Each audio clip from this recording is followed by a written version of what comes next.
Bapak Ibu Saudara-saudara yang Tuhan Yesus kasihi, uh, kali ini saya akan berbicara tentang Nabi Yesaya. Kalau kita membaca kitab Nabi Yesaya pasal 5, mewakili Tuhan, dia banyak menegur umat Israel oleh karena dosa-dosa mereka. Antara lain dia mengatakan bahwa di tengah-tengah bangsa Israel pada saat itu, orang mengatakan hal yang baik itu jahat dan yang jahat itu baik. Artinya standar moral dan etika bangsa Israel waktu itu sudah mulai terbalik.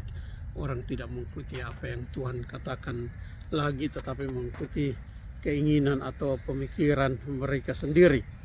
Nah, dengan demikian, kasih Tuhan sekalian, kita melihat bahwa Nabi Yesaya dalam hal ini menegur Israel karena dosa-dosa mereka.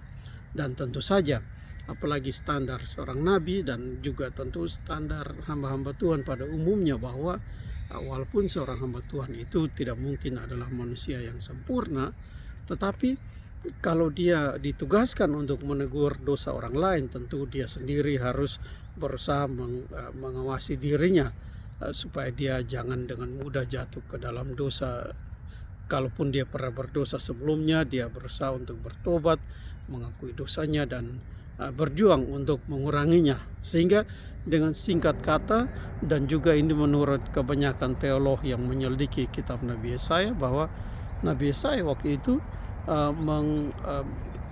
menjalani kehidupan moral yang lebih baik daripada rata-rata orang sebangsanya.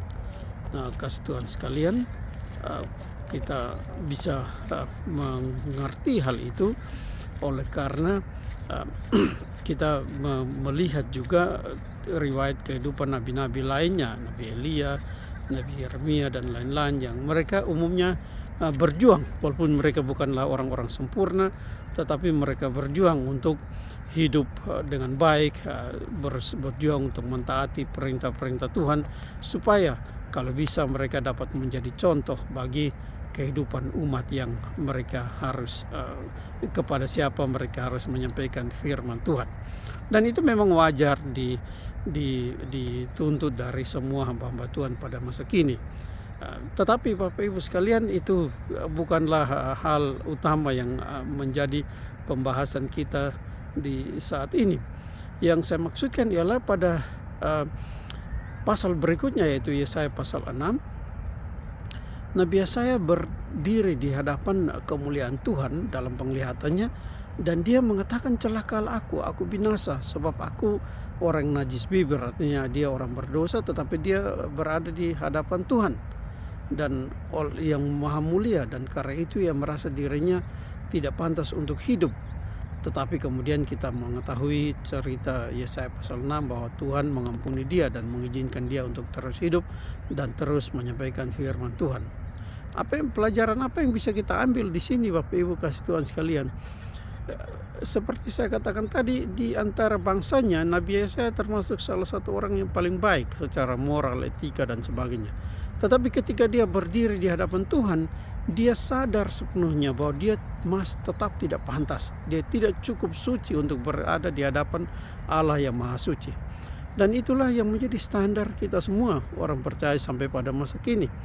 Mungkin kalau kita bandingkan diri kita dengan orang-orang di sekitar kita, kita bisa kelihatan sedikit lebih baik, atau malah mungkin jauh lebih baik. Tetapi dibanding dengan kemuliaan dan kesucian Tuhan, kita tidak ada apa-apanya. Kita semua adalah orang berdosa yang pantas untuk menerima hukumannya, kecuali kalau kita diampuninya.